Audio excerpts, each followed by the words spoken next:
also you get the second most highly rated topic from your menu, which is to do with some of the theory behind meditation.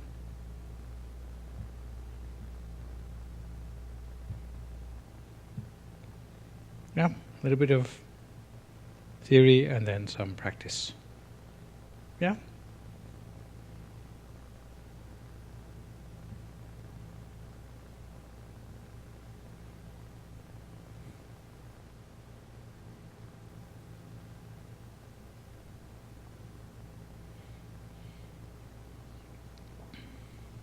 There are many sorts of meditation, maybe an infinite number.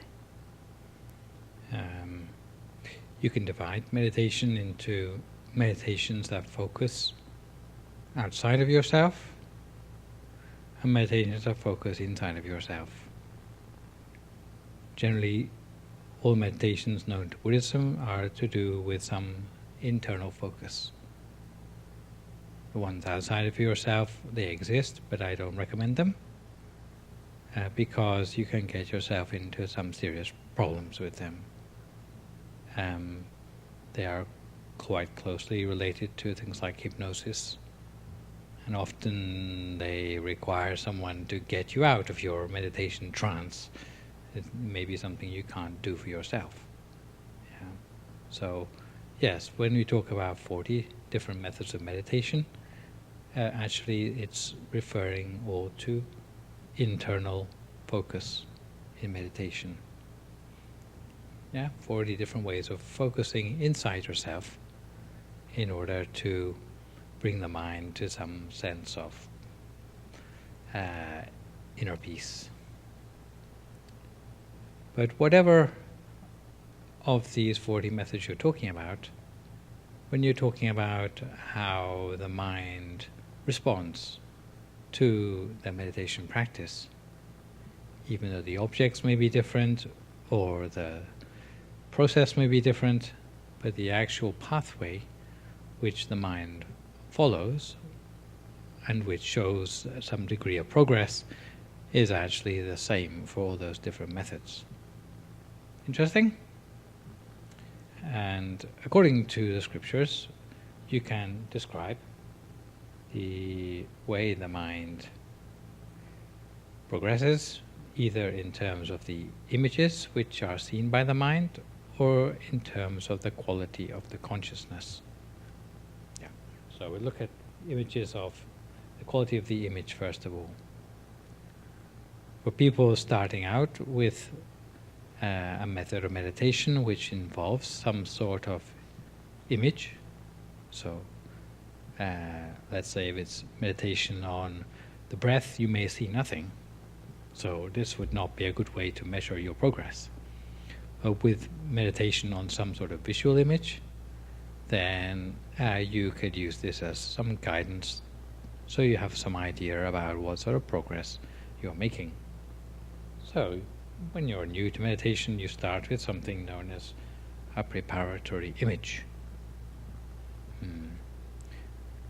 If you can think back to when you first started your meditation, maybe the teaching monk asked you to think of a crystal ball, so you tried really hard to see a crystal ball, and the result of all your efforts is that maybe you can see a very vague and fuzzy outline of something not completely unlike a crystal ball inside yourself. Yeah? Maybe not a very convincing achievement, but it's something. And it tells you something about just how much concentration your mind has. The fact that the mind can see anything at all means that you have some sort of degree of concentration. Yeah? Known as a preparatory image. The word image, in the technical word for it, would be nimit. Nimit. Yeah, nimitta. But as time goes on with your meditation, you may notice that from the fuzzy, vague image that you started with, the image starts to change on its own into something which is a little bit clearer.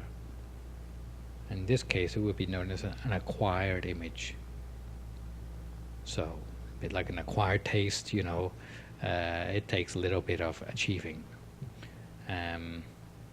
And generally the sort of quality of that would be better defined. Certainly it may be accompanied by a feeling as well as a picture. So it's almost that you can feel it's there instead of it just being like some sort of hallucination.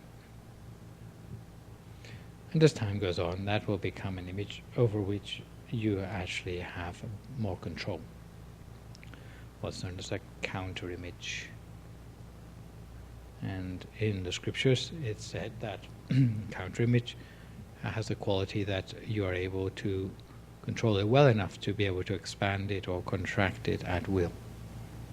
So you would be able to do loving kindness meditation with that image. Yeah? If you don't use a method of meditation and use an image, then you're talking about the feeling or the what do you notice about the state of awareness of that meditation. Again, you start with preparatory, a sense of calm maybe. At least you're pretty sure your mind is staying on one thing rather than jumping around onto many different things. As time goes on, then it works up to what's known as neighbourhood concentration, so which doesn't mean that your mind's around the neighbourhood somewhere, but it means like it's in the neighbourhood of like what you're aiming for. So neighbourhood concentration. Beyond that, the interesting thing they add in is that somehow along the way you overcome the 5 hindrances. And if you don't know what the 5 hindrances are, I will talk about them tomorrow, because you ought to know about them. But it's generally all the things that you're up against in your meditation somehow fall away, leaving you with your untainted, proper quality concentration. And beyond that, you reach what's known as the first absorption. So, if you overcome the 5 hindrances, then the result of that will be entering upon the first absorption. So, you all know what an absorption is? Yes? Ryan, can you enlighten us? It's, I think in the scriptures or the commentaries also refer to attainment concentration. Past access concentration is characterized by 5 qualities. One of them is bliss, another one is rapture or happiness, and there's a couple other qualities. But Yeah, well, that's pretty good. But probably just a very basic idea is there's a state of mind where literally your concentration becomes absorbed onto what you are focusing on. It's some of the translations from Pali to English are pretty bad, but this is quite a good one, I think, because it's what actually happens to your mind. It becomes just sort of sucked onto that image, usually in quite a gentle way. Sometimes to the point that you actually feel that you are that image or state. Yeah, because it can be a state. Sometimes you read in these sort of Taoist scriptures about non-duality, where there's no longer the subject and the object anymore, they become one thing. And this is rather like that, because it really is an absorption of one thing into the other. So you become absorbed by the thing you're observing. Sometimes in the technical language they're known as Jhana. You're probably more familiar with other languages. Chan is what it would be called in China, and Zen would be what it's called in Japanese. So they're all talking about supposedly the same thing. First absorption means that there's probably more of them, and generally there's about 4 levels of absorptions, each with decreasing numbers of the factors that Ryan was talking about. But yes, you can see that whether you describe it in terms of an image or whether you describe it in terms of the state of meditation, they seem to be talking about the same sort of route. Yeah? Route. for the mind. So, if they're all on the same route, why bother having so many methods of meditation? Doesn't it seem a little bit excessive? And in the old days, and this is going back to what's known as the manual called the Path of Purity. Oh, it's higher absorptions. Yeah, you know that. Is that different meditators bring different dispositions to the practice. Rather similar to psychological types, but if you look deeply, you find that, in fact, they are a little bit less used than that. According to the Visuddhimagga, or the Path of Purity, there are 6 different possible dispositions which meditators bring to their practice. So you might like to think about which one you might be. Unfortunately, I don't have a handy psychological test to tell you that. First one, those who are disposed towards sense desire. Yeah, maybe they look like that. So, people who love things of beauty.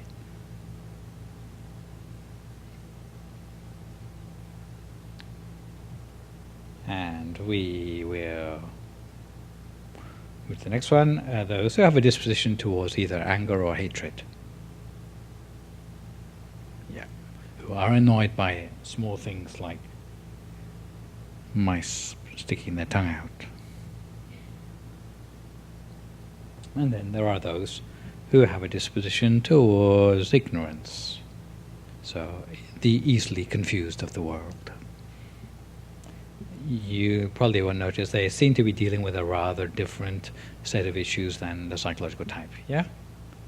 Generally, none of those would be considered a good thing.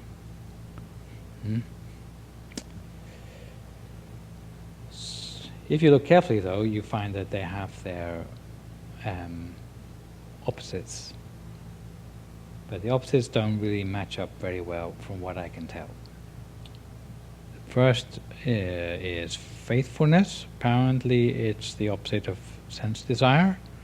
I guess you could think about it as being someone being attracted by something of, an object of faith of great beauty, and therefore their desire for something thereby becomes something useful. Yeah, but the faithful people of the world, they have them in all cultures. Basically people who don't need too many reasons for what they love in terms of a spiritual path. Yeah, they just sort of go for it and they believe. Some might say gullible. The opposite, apparently, of anger and hatred is Buddhahood. Yeah. Apparently, the logic behind this one is that the Buddha, if you study his life history, especially when he was taken outside the palace as a young man, and he saw the 4 sights, the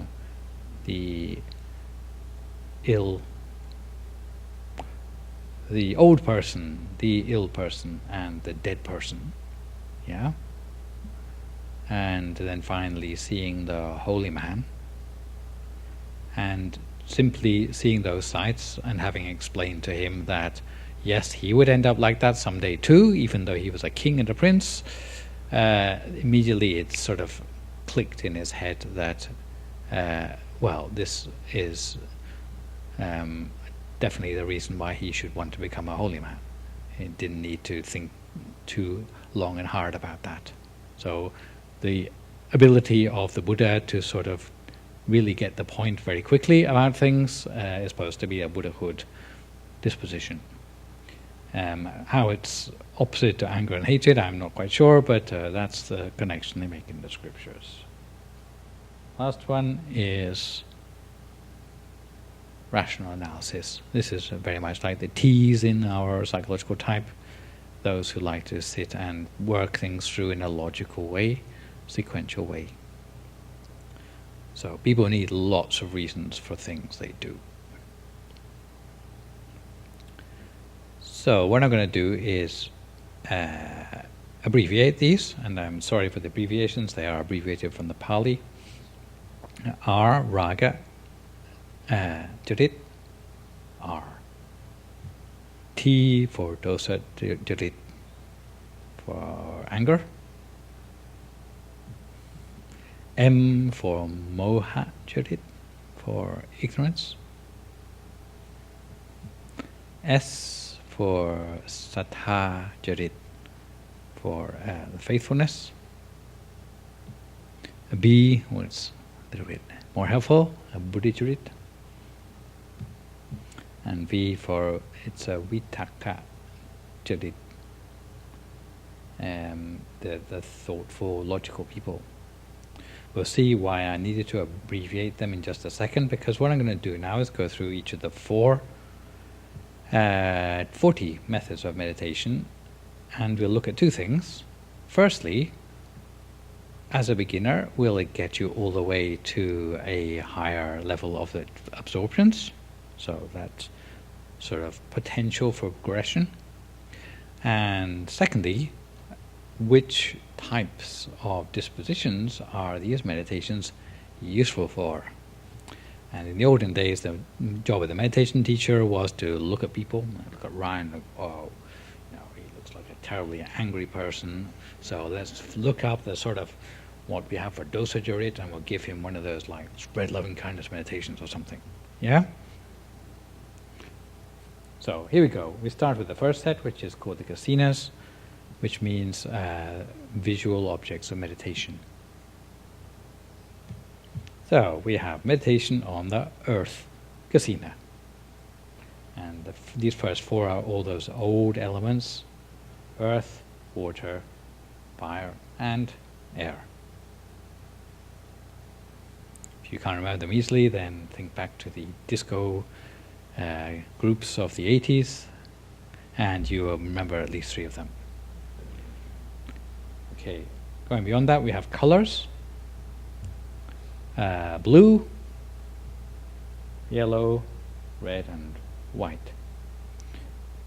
If you're interested in what you actually did with these meditations, well, you sometimes would use that material to draw up a circle of some sort.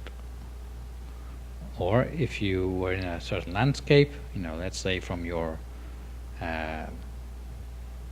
place of residence, you could see a pond, a water pond, which is round, so it has a shimmering blue effect to it. You could then adopt that as your water kasina. See it as close as you could until you remember it, and then think of it inside yourself. Yeah?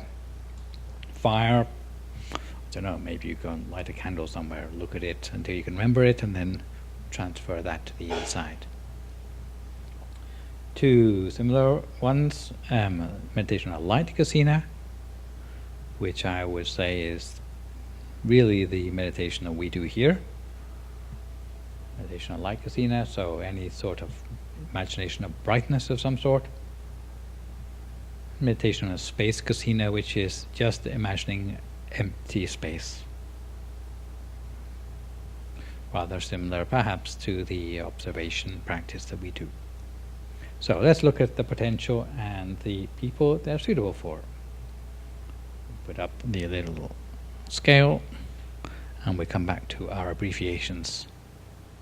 Look, V's, which means that they are good for people who think a lot, the rational analysis people.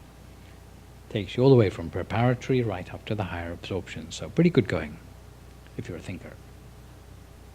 Same again, same again, same again for all the the element kasinas. Moving to the colors, we see it has a different clientele. This time the angry people, dosa jarit. But you notice that it starts at preparatory and takes you all the way there to the higher absorptions. And the same goes for those other 3 colors. Now, we come to the final 2, and we get A's for both of them. What's A's? It's a trick question. It means all of them. Yeah, not a Pali abbreviation. So these are two meditation techniques that are actually quite handy, because they are not only applicable to pretty much anybody, but they also take you all the way there too. So although other ones you may need to be careful about who you're recommending them to, or you may need to swap around between practices halfway through the progression, these two are safe bets. And what is quite lucky is that we are practicing those too. So they are good stand-up meditation practices. Within the 40, yeah, there's the only two that's applicable to. Yes, Brian. Did you explain how we practice both at the same time, or one's a space? No, we don't practice both, but within Dhammakaya, I think we practice elements of both of those. So let's say you were doing a space practice. This would be where you don't conjure up a picture, but you see what's there. Or possibly use a feeling. Yeah, a sort of liberal interpretation. Next come the nasty ones. And you may not be disappointed that we are not practicing them this time round. They are called the 10 Asupa practices, which means we take you to go and meditate in a graveyard. I think they have a graveyard here on site. Oh, is it a question? Yeah, it would be the light casino. Yeah. Yes.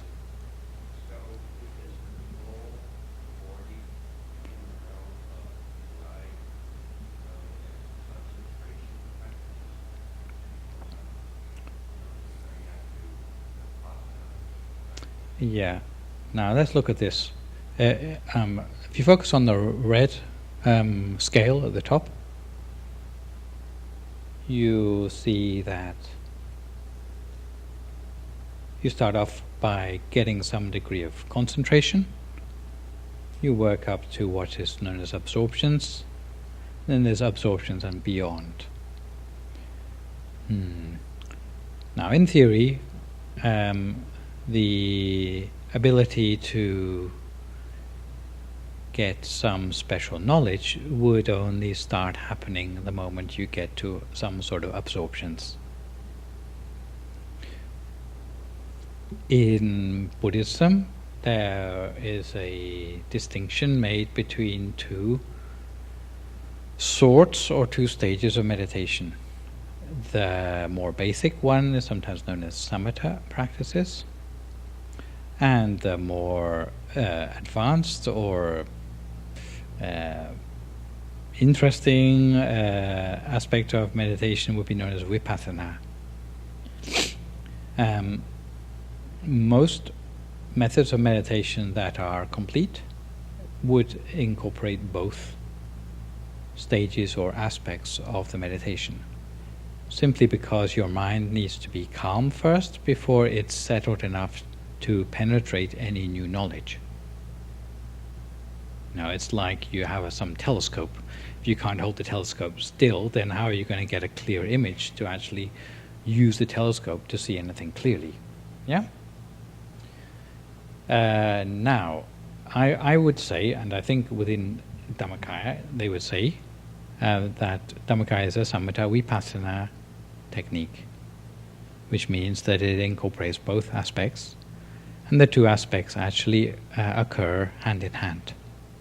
So the calmer your mind becomes, the more of this special knowledge which you can access.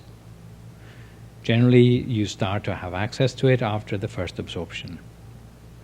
And all 40 of these methods would be known as samatha practices, samatha kamatan. Yeah? But once you get to the first absorption, actually the difference between the different techniques disappears. You're on the same pathway, whatever you practice to get there.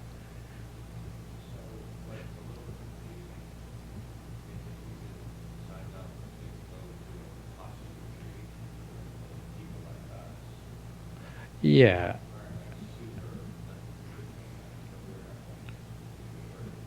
Yeah.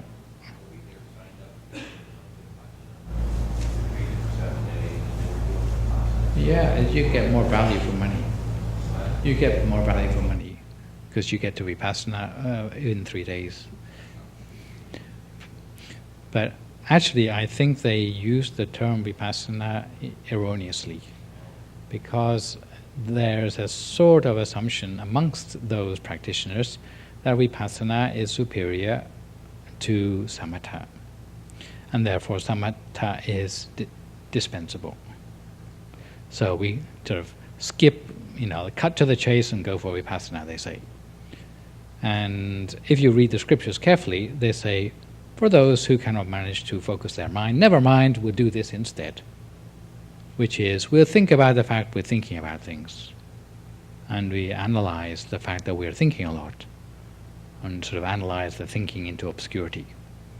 So you sit there and you've got all these thoughts coming in your mind. So you say thinking to yourself. And then you have all these itches in your body, and you sit there and you have the itchings to yourself. And this apparently can produce mindfulness. It's good for some sorts of people, possibly, but it's not good for people who have an anxious disposition. It can actually push them over the edge. So yes, vipassana has become almost like a trademark. I think it's no longer used in the sense that it originated within the Pali scriptures. Now, really, a complete technique needs to have elements of both. And you don't stop doing samatha at some stage and start doing vipassana. But the more calm your mind collects during your samatha practice, the more the vipassana kicks in to allow you to have more access to knowledge or inner vision that you didn't have before.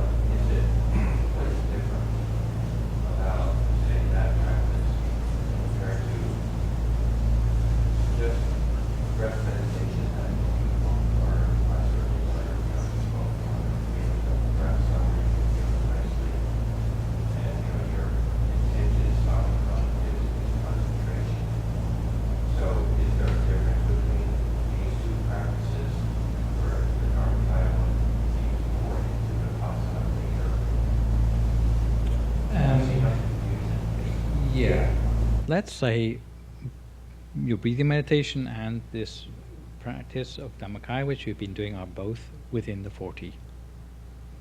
And they both follow the same path.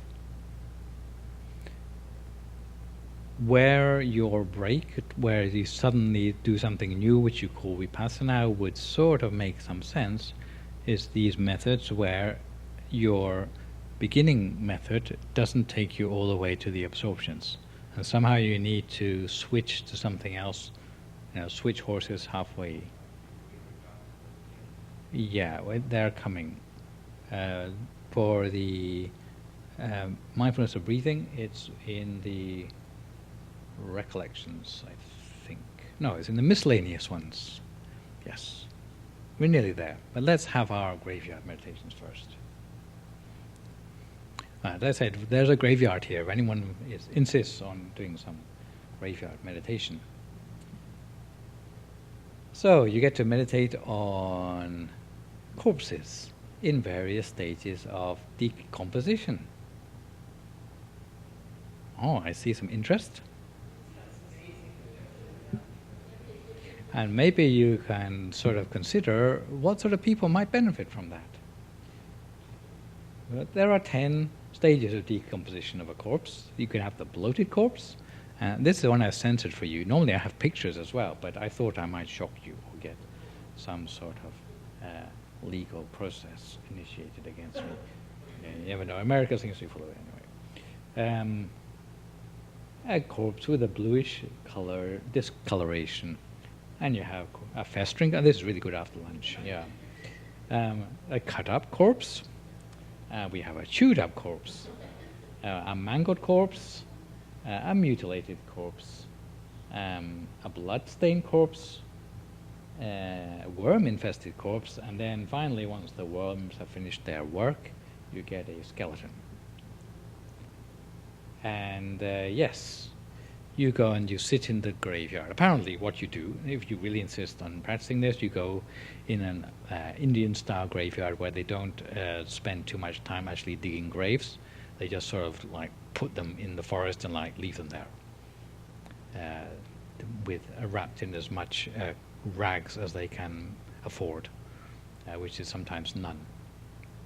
And you sit there and maybe you take the corpse into your imagination and you imagine it at your center. Make it even crystalline inside. That's apparently how it's done in the proper sense of it. And along the way, you may have many other thoughts coming into your mind, like, just as they are now, so I will be. And like, what's the difference between me and them anyway? There's, it's just a question of life force, and you may let go of a lot of things which before you were quite attached to. Apparently it's really good for young monks. Oh yeah, it's part of the process. Yeah, it's sort of, stimulate all your senses at once, yes. Sorry? Well, I'm not of this disposition, you see. And as we shall see, this is for people of a certain disposition. And if you get the person the wrong disposition doing it, it may have quite an adverse effect. Yeah. I'll tell you a story about this. Medical student story. Yeah, probably sound familiar. It's a Thai medical student story. It probably happens all over the world. These sort of medical students are having a laugh, and they thought they would play a prank on their friend, like you do, So one day when they were in the autopsy room, they stole someone's arm. And they brought it back to their dormitory with them, and they put it in their friend's bed with just the fingers showing above the covers. So when their friend came home completely unprepared and pulled back the covers, who's this person who's hiding under my bed covers? And there was no person, it's just a person's arm. They went into a state of shock and were admitted to a mental hospital. And they never recovered again. So that obviously wasn't a good meditation experience for that particular sort of person. Yeah. So what we learn from asupa practice, asupa means loathsome basically, is that it can get you a short way, which is from beginning meditation up to the first absorption, and it is for the R's, which means ragacharit, those who are attached to sense desire. So young monks having problem with the beautiful ladies, then they can go and look at some dead beautiful ladies, and generally they will sort of transcend that. And it's the same for all of them.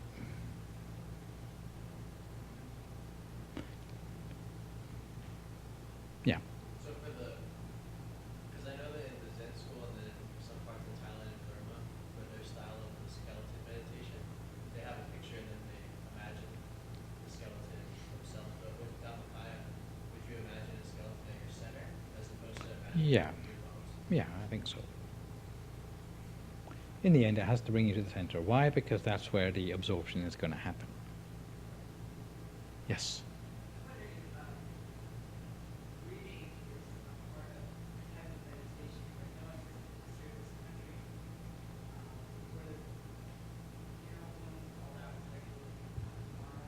People had dead, didn't have that money to pay for. So what I heard is they went through this whole grieving process because they prepared the dead and they prayed and all this stuff. But I'm wondering if maybe that was kind of a form of meditation that helped them. Well, yeah, we have made our society so clinical these days that we hide death away. And you might argue that we do that to this in a way that actually we lose contact with a part of our own existence. In the old days, they used to dress, clean the corpse and so on. It used to be something people would do as a community, and it's also a way of saying goodbye to that person too. So yeah, we have lost that. It's sort of become clinicized. So all we see is like this person who looks like they're going to wake up at any moment because they have such great makeup. So yes, it does restore something of the nature of, realizing our own sense of impermanence as well. But it should be done. For most people, it should be practiced daily. And if you ever look at the chanting in the Thai temples, you notice that part of the evening chanting has the recollection, we are of a nature to die, we have not gone beyond dying. It's in there. It's something to pay attention to a little bit every day, not too much, not to the point we get put away somewhere, but just to have that awareness that life isn't forever, we're not immortal. Yeah. Oh, so one last question. So with Dhammakaya, when you pass access concentration and true spirit hearers and all that, right? Does that still have the same factors that described in the commentaries about having a mindful breathing? Yeah, we'll come to that. I've got it. I've got a slide of it. Okay, so yes, you probably be doing this in my place before long. So, enough of that? You want more? They do have a graveyard, apparently. But it's a bit sort of cosmetically beautiful, unfortunately. 10 recollections. So, recollection of the Buddha, the Dharma, the Sangha, the purity of one's precepts. So you think about, I take my 5 precepts, I've managed to maintain them, I've got that sense of integrity. You feel a sense of calm arising because of that. Generosity, a person who has made some sort of skillful donation, they feel a sense of joy arising from that. They can then take that to heart and meditate on it further. Recollection of angels, they usually explain there's the qualities of angels. Angels get to be angels in Buddhism because they are those of very high level of conscience. So thinking of that qualities of conscience can sometimes put you in the mood whereby a meditational state would arise. Recollection of death. So again, not too hardcore. You can probably imagine the sort of people who that would be helpful to. Recollection of the body. Sometimes it's more analytical in terms of basically reducing the body to its parts and thinking about them as components in that way to let go of attachment to the body. Here we go, recollection of breathing. Recollection of the breath. And recollection of nirvana or the qualities of nirvana. So very high, pure states of mind. Yeah. Obviously a different clientele. You measure it up to the scale and we find recollections good, doesn't get you too far, good for people with lots of faith. Yeah? Same for the Triple Gem, precepts, generosity, angels. Yeah. Come to death, it's probably a different clientele. Yes, you're right, good for the Buddha sorts. Just thinking of death, wham, they know, got to renounce the world and become a Buddha. Recollection of the body gets you a little bit further for those who have a disposition towards sense desire, that's the body again, to disentangle yourself from attachment to the body or its beauties. Mindfulness of breathing. M, V's, and B's. M being the ignorant ones, the V's being the thinking ones, B's being the Buddha type, get the point quickly ones. There is a school of thinking which says that yes, this is good in the Western world especially, because Westerners tend to be rather like big on thinking, delusion, and getting the point quickly. There you go. The good news is that it gets you to the higher absorptions from the word go. But yeah, you need to study the details because there are many ways to practice mindfulness of breathing. Like following the breath, or focusing at a point on the breath, or which breath are you actually talking about? Is it the subtle breath or the physical breath, etc. You know, there's detail. Recollection of nirvana, everyone, but it only gets you that far. Yeah? Last set, miscellaneous. We have meditation on loving kindness. You can probably guess who that's good for. Huh? Angry people, of course. Compassion, sympathetic joy, and equanimity. This group of four are known as divine abidings.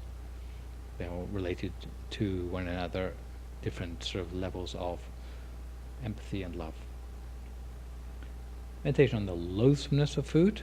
That's what the monks do, is the chanting after they give the blessing, before they eat the food, is to recollect that the food is not for the beautification of the body or whatever, but in itself it's of no beauty, it's just to keep your strength up. 4 elements within the body. So, going back to the old elements, come on, disco fans. Earth, wind, and fire. Oh, so okay, earth, wind, fire, and water. Yeah, within the body. So, your bones are the sort of earth element. Your blood is the water element. The warmth in the body is the fire element. Yeah, you can guess what the air is. By dividing your body up in that way, then you get a meditation, which again leads to non-attachment. Infinity of space, infinity of consciousness, meditation on nothingness, and meditation on perception or non-perception. Those last 4 are known as the formless Brahma states. So quite high level meditations. Who are they good for? Where do they get you? Well, it's a high level meditation, you can see. If you don't have anything to spread for your loving kindness, then you're going to have some problems doing it. But it is good for angry people, and it's good to pick up on once your mind has settled to a certain level. Same for compassion, sympathetic joy, and equanimity. Now, loathsomeness of food, you can guess different clientele, buddhicharits, and gets you as far as the first absorption. There's a story of a princess in the Buddhist scriptures. And princesses generally, like the princess and the pea, etc., don't get exposed to too much things that are loathsome. This particular princess had the misfortune to have to go and use a restroom that was rather primitive. And on entering upon this restroom, the products of the restroom were clearly on site and had worms eating them. And if it was a present day, the princess would probably say, "Oh my God." But this princess went into a state of shock and immediately attained the first absorption. Was shocked into the first absorption by this experience of loathsomeness of food, in effect, because food looks a certain way when it goes in and looks a certain way when it comes out. And this was the latter of the two, and got her as far as the first absorption. But at that point, she would need to switch then to take her meditation further. 4 elements in the body, more of the same. The last ones are good for everyone, but they are advanced meditations. Yeah. So there you have your 40. Coming to Ryan's point about equivalence and how you would know you are in different states of absorption, then the traditional way in the scriptures is that you notice what's known as the Jhana factors, which accompany entry upon each of these meditation states. And I'm sorry for the Pali, but it will make sure we're on the same page if you want to go and look it up anywhere else. First absorption has 5 factors, as Ryan pointed out: Vitaka, Vichara, Piti, Sukha, and Upekkha. Vitaka and Vichara, to explain those, Vitaka means place in the mind, sort of analytically, and then looking into the nature of what you are resting your mind upon. Piti is joy, Sukha is happiness, Upekkha is equanimity. So you get all those 5, you notice you have all 5, then wow, you must be in the first absorption. As you move further up the scale, you find that the factors don't increase, they actually disappear. So the placing and looking into that state are somehow disappear, and what you're left is with joy, happiness, and equanimity. If you go through the third absorption, joy disappears, and you're left with the happiness and the equanimity. Fourth absorption, even the happiness disappears. You're left with upekkha, equanimity, and one new one, which is one-pointedness of mind, ekaggata. And beyond that, well, if you look in the scriptures, you don't get a clear answer. So it's sort of possible to know where you are using these scriptural guidelines, but I don't think anyone would pretend that it's an easy task to identify without a doubt where you got to in your meditation. Sometimes meditation teachers can help you in this respect, but I would think that they would find it less easy than the person experiencing it. So we come to really how in the Dhammakaya tradition this same journey through the absorptions would be described. And it will be described not in terms of the states, but in terms of what you might see along the way. So, what you get to see in your meditation, even before you close your eyes, is the first of your meditational bodies, which is your physical body. It's quite clear to see for even non-meditators. Yeah? So you have certainly attained that one already by being born at all. Yeah? But what you may not know is there's another 17 bodies inside that, which you come into contact with as you progress through those absorptions. Rather like the skin on an onion, you peel off one layer and you get down to the next layer down, which maybe looks a slightly purer, more translucent color. Or sometimes you might compare it to those Russian dolls, where you take off the Papa doll and you get the Mama doll underneath. You take off the Mama doll, you get the baby doll underneath. Yeah, seen those Russian dolls? Yeah, so think about it like that. Within the human body, as our mind progresses inwards, we come to what's known as the refined human body, which looks pretty much the same as the physical body, only it seems to be frozen in time at about the age of 16. Male for the males, female for the females. Otherwise known as the astral body, dream body, subtle body, sort of thing which you would use when you are having your dream to go out and do cool stuff. If you're able to meditate further, and how you get to this would be generally, classically, as your mind focuses at the center, your mind has a sense of being absorbed to that, and you are able to go through the center, and in your awareness there will be something like a sphere of light arising at that place. After enlarging that sphere, then another one will come. And the same happens for 6 spheres, until eventually the 7th one, it's not a sphere anymore, it's an inner body, this one. That's how you do it in meditation. If you want to take a shortcut, you can take up astral projection. Yeah, because my question about that is, when I practice meditation, right, should I even go to this? You can try, I'll tell you.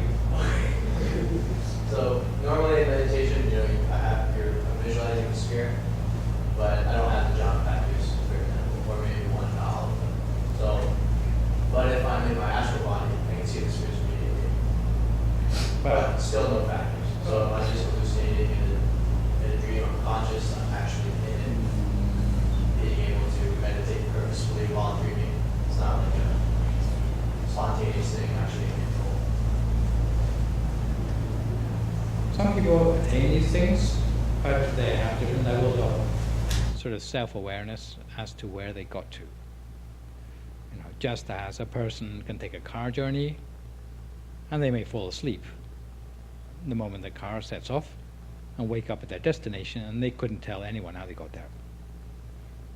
With meditation, it could be rather similar. People can whisk through these inner experiences. They've been there. They couldn't for the life of them tell you how they got there. And sometimes it's so fleeting, the experiences, that they didn't have the time to really notice what was happening during that time. So that could be the case for you. Given time and given more mastery, you could slow it down somehow and look to see, if someone were to ask you, what does this joy actually feel like, you could actually get a good answer to that question. But it comes with mastery.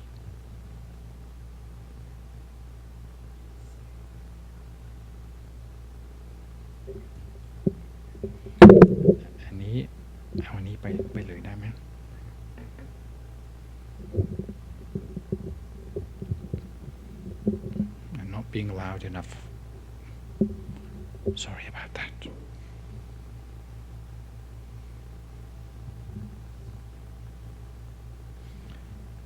So, first layer. The next layer in is what's known as the angelic body. And with each of the levels, there are... Sorry, quick question. Oh, okay. Sorry. They gave me the mic. Yeah, you got a better one than me. So, is Brian talking kind of like lucid dreaming? Or is that... Lucid dreaming would be a case of getting into your that body, the one before, but not in a way where you have too much control over it, because you haven't got into it sort of consciously. You sort of had to fall asleep to get into it, but it's the same equipment. Yeah, and trouble is, when you dream, then your dream body goes outside of where you are. The physical body is still lying there, and your dream body goes off and does some... There's a separation between the two, which wouldn't be encouraged in meditation. There's a danger there. Yeah. Okay, angelic, they come in pairs, a coarse and refined. Generally, the coarse means the access, entry level, you might call it, whereas as you progress within that same level of refined mind, you get to the sort of the flagship range, where that state has you've reached a complete degree of mastery for that level of mind. Yeah, so coarse and refined for each of these pairs. How do we get these pictures? Well, in the main temple in Thailand, there are monks who are not only expert meditators, but who are also gifted in fine arts. So they've drawn it from first-hand experience. The angelic body is female for female, male for male. What you can see is the sort of what's known as ornamentation, which is a sign from the angelic level. armband things, etc.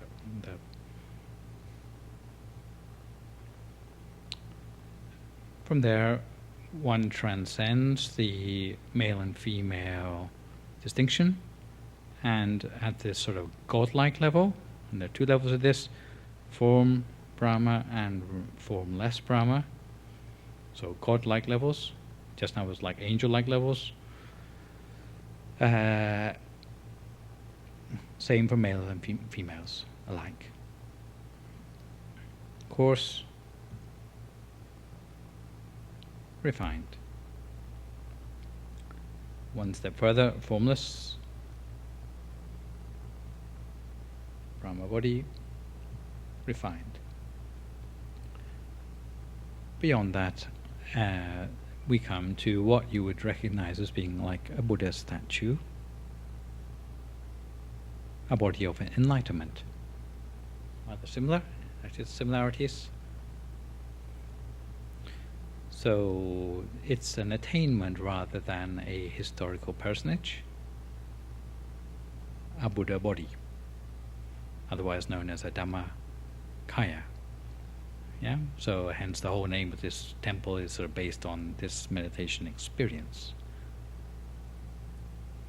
And there's not just one level, I should add, there are 10 levels, which are known otherwise as the paths and fruits of nirvana.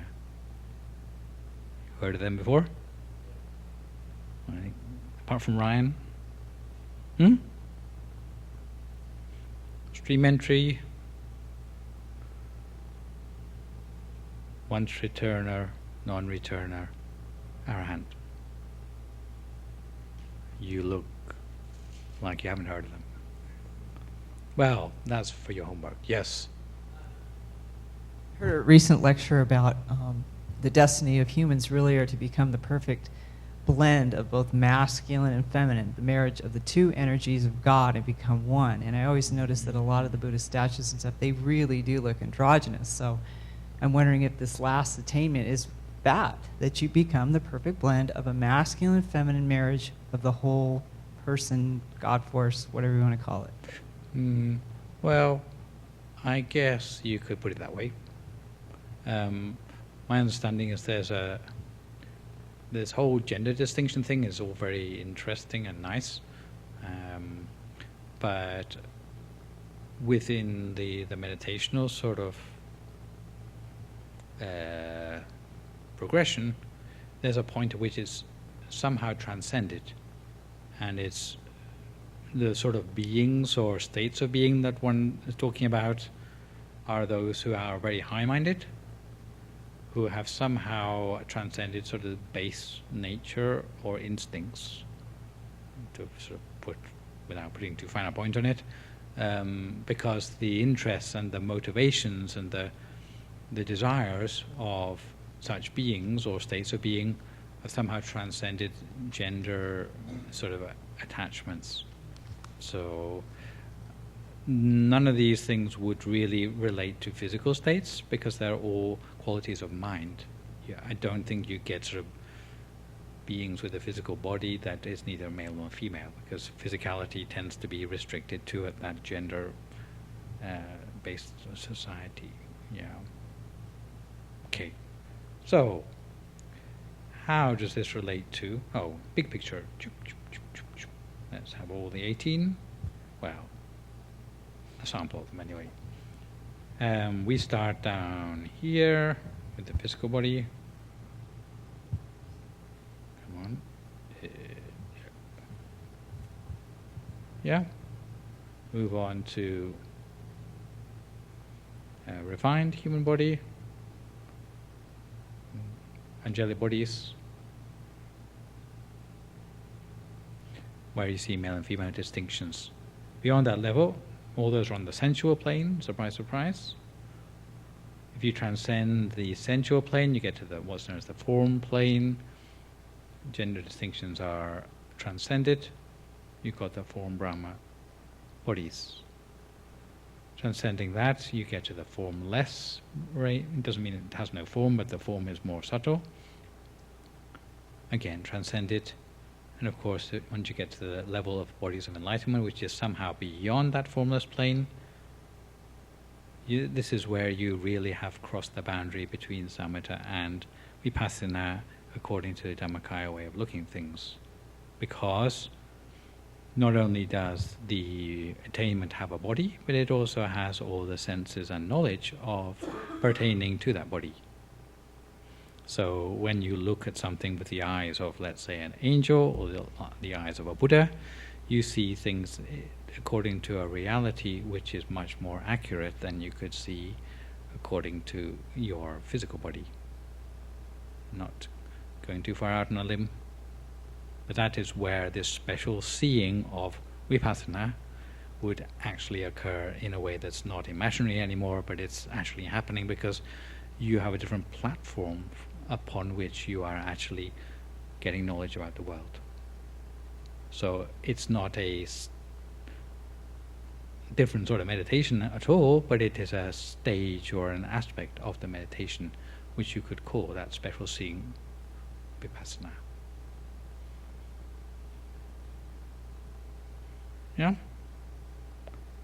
Oh, managed to take up a whole hour of your time so far. Pretty good going. Can I Yes. ask a question? So, in the, I guess it's Chan Buddhism, when they refer to Buddha nature or Buddha mind, is that the Dhammakaya?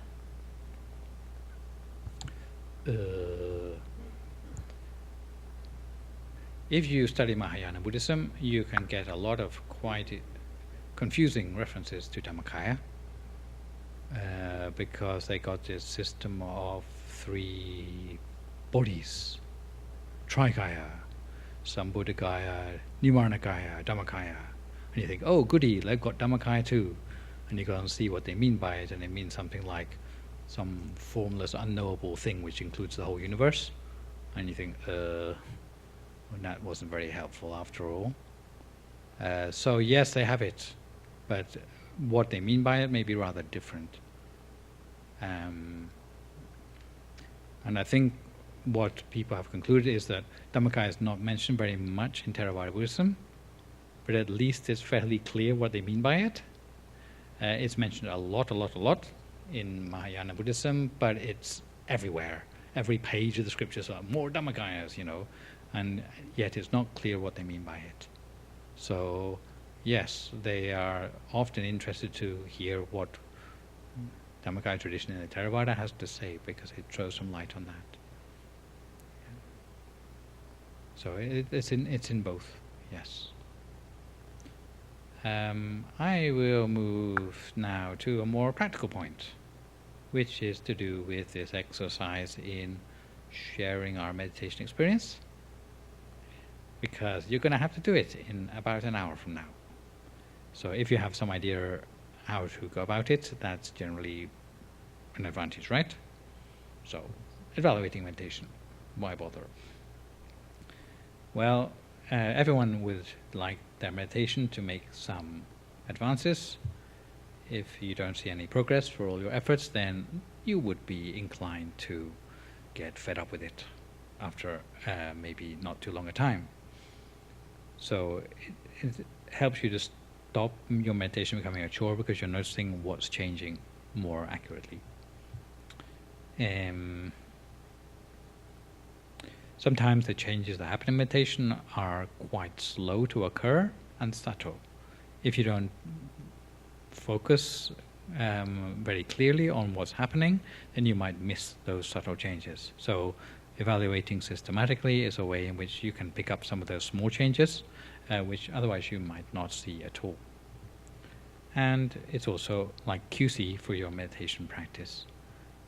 QC means you make adjustments to things, then you notice the results from that, just as you would for a production line or something.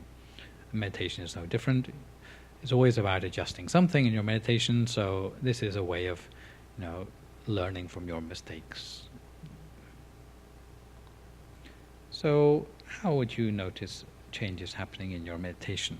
Are there some things that we should look out for? Generally speaking, you can focus on 3 aspects of your meditation that will tell you the most. First is the quality of how you feel about your meditation. Then there's the continuity of stability of the experience that you have while you're meditating. And lastly, the inner experience. Going quickly. You can have different feelings when you are meditating. You are allowed even to have different feelings. And the sort of feelings that you may have when you're meditating include feeling happy, feeling neither happy nor unhappy, and feeling unhappy. Yeah, it was really worth it coming this weekend, wasn't it? So, what might these actually mean in terms of practice? And which one should we be going for? Maybe neither happy nor unhappy? It's a good sort of middle way. Huh? Middle way meditation, you know, means like not being too happy or not being too unhappy. You know, moderation in all things. Happy? Or isn't that a bit sort of hedonist? Yeah, isn't rapture one of the first factors? Rapture.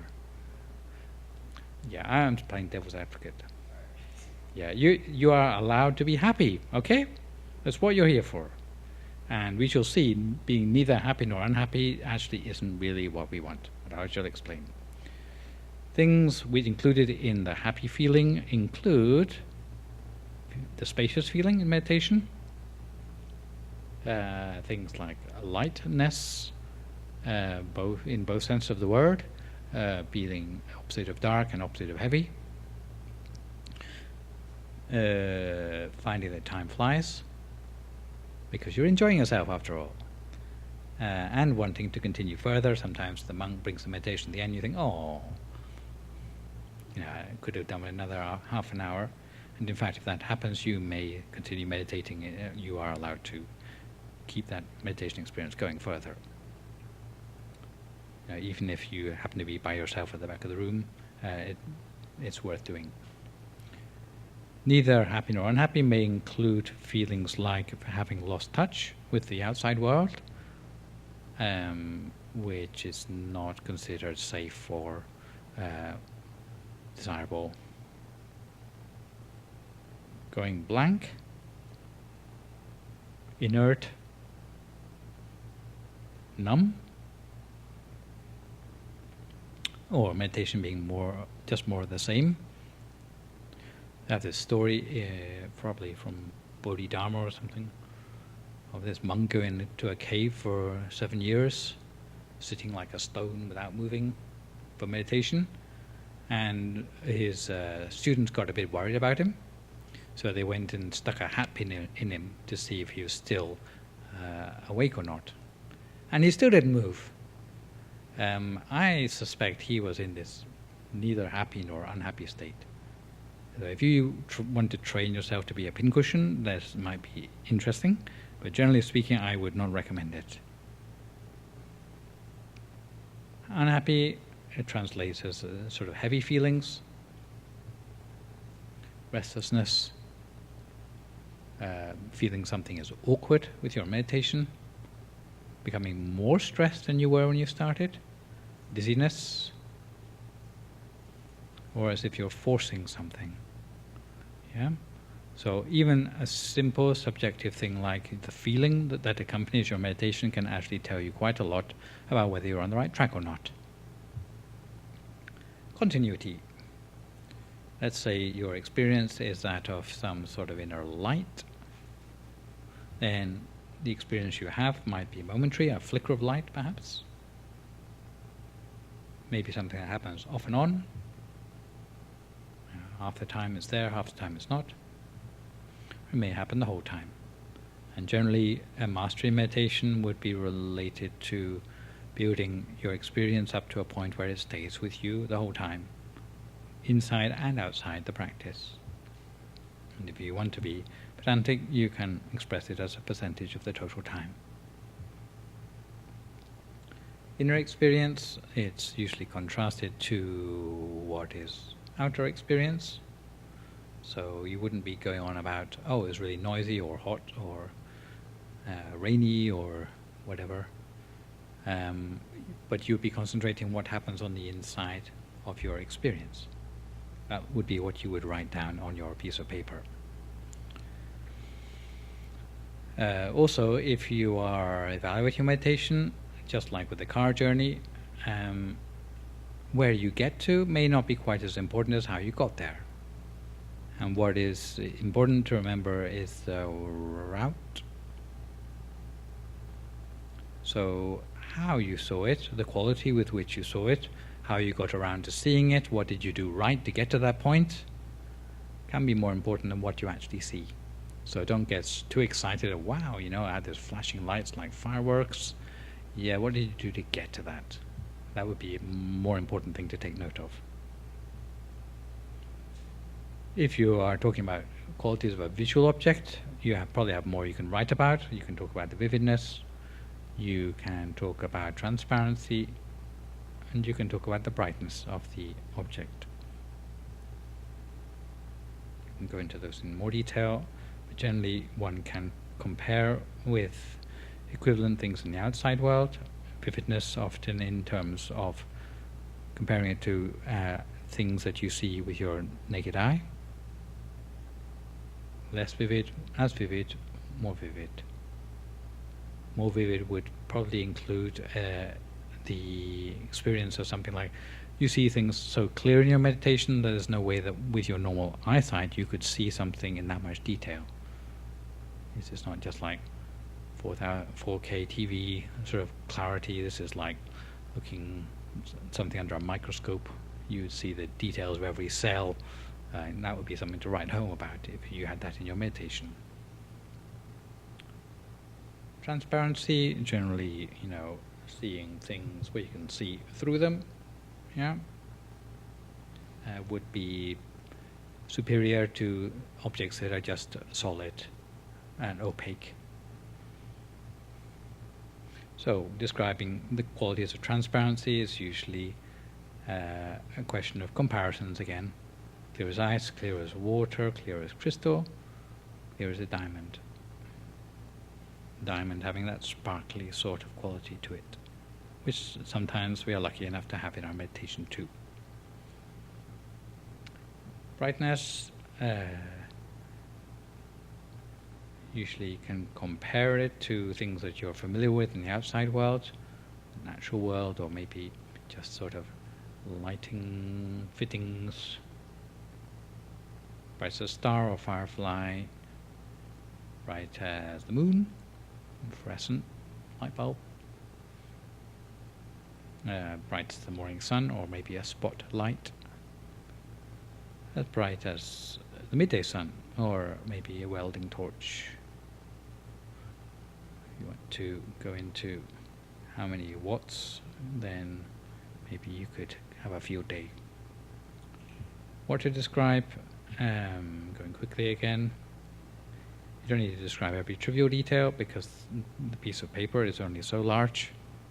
You should try to focus on the best of your meditation rather than the disastrous parts of your meditation.